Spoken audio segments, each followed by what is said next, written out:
Hello guys, তো আবার আমি এসে গেছি তোমাদের সঙ্গে আরেকটা নতুন আর একটা খুবই স্বাদের একটা রেসিপির সঙ্গে। সেটা হচ্ছে পাঁচমিশালি আমিষের তরকারি।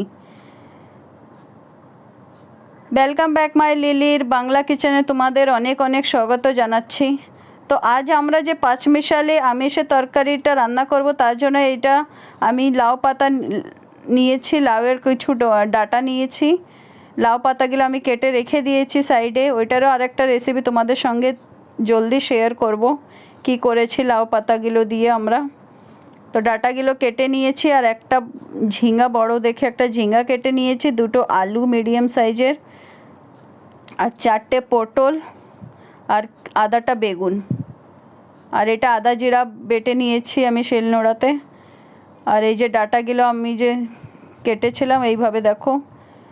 আর একটা বড় দেখে টমেটো কেটেছি, বীজগুলো ফেলে দিয়েছি টমেটোর। তা এখন কড়াইটা গরম হয়ে গেছে, ওতে আমি কিছু সরষের তেল ঢেলে দিলাম। ওইটাতে আমরা যে এই যে অল্প কিছু চিংড়ি দিয়েও তোমরা এইভাবে সবজিটা তৈরি করে নিতে পারো। তো এখন এইভাবে চিংড়ি মাছটাকে আমরা অল্প তেলে ভেজে নেব। তার জন্য আধা চামচ নুন দিয়ে দিচ্ছি মাছটা ভাজার জন্য, আর আধা চামচ মতো হলদি দিয়ে দিচ্ছি। মাছটাকে সুন্দর লাল লাল করে আমরা ভেজে তুলে নেব। এইভাবে তোমরা অল্প কিছু চিংড়ি দিয়েও এইভাবে পাঁচমিশালি তরকারি রান্না করতে পারো। এটা খেতে খুবই দারুণ লাগে, এক থাল ভাত খেয়ে নেবে এইভাবে যদি তোমরা তরকারি রান্না করো।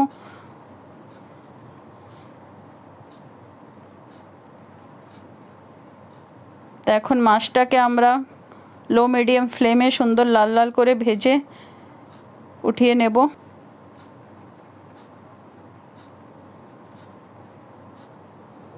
দেখো সুন্দর মাছটা ভাজা হয়ে গেছে।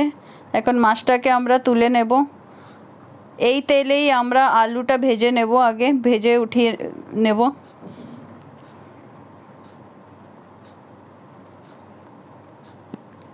আলুটাকে সুন্দর ঢেকে ঢেকে ভেজে নেব, কেন কি আলুটা সিদ্ধ হতে একটু টাইম লাগে, বাকি সবজি তো আমাদের তাড়াতাড়ি গলে যায়।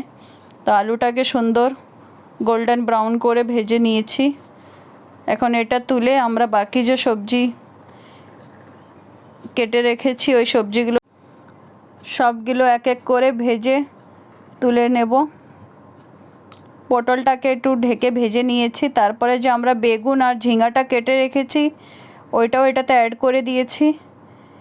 আর যে ডাটা কেটে রেখেছিলাম এই সবগুলো অ্যাড করে আমরা ভেজে নিয়েছি সুন্দর লাল লাল করে। এখন এই সব সবজিগুলো তুলে নিলাম একটা প্লেটে। এখন এই কড়াইটাতে আমরা সম্বারই দেব। সম্বার দেওয়ার জন্য অল্প কিছু পরিমাণে আমি তেল অ্যাড করে দিয়েছি, আর এটা কালি জিরে দিয়েছি।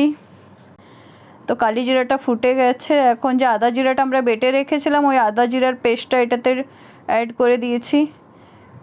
আদা জিরাটাকে কিছুক্ষণ ভেজে নেব সুন্দর লাল লাল করে। তারপরে যে টমেটোটা কেটে রেখেছিলাম ওই টমেটোটাও অ্যাড করে দিয়েছি।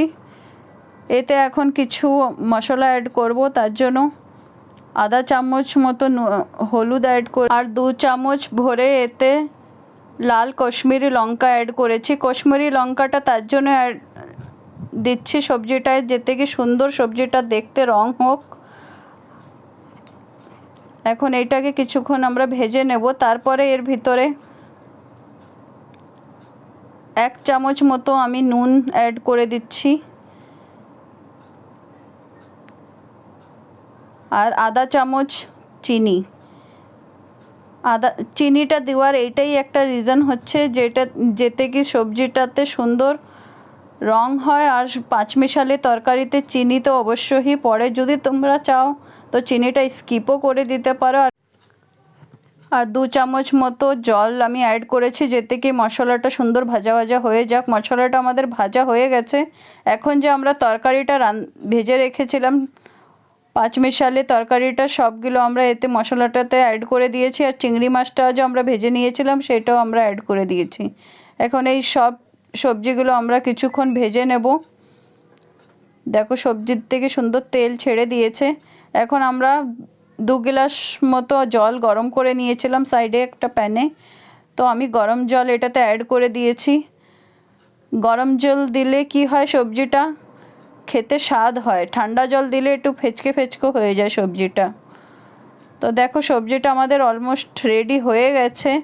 দেখো রঙটা কি সুন্দর, দারুণ রঙ এসেছে সবজিটায়। এইভাবে যদি তোমরা তরকারি রান্না করো তো তোমরা এক থাল ভাত খেয়ে নেবে। চলো তোমাদের সার্ভ করে দেখাই সবজিটা কেমন হয়েছে। যদি তোমাদের আমার এই রেসিপিটা পছন্দ আসে তো প্লিজ বেশির থেকে বেশি লাইক শেয়ার আর সাবস্ক্রাইব করো। চলো আবার তোমাদের সঙ্গে দেখা হবে আর একটা নতুন রেসিপির সঙ্গে। Thank you for watching.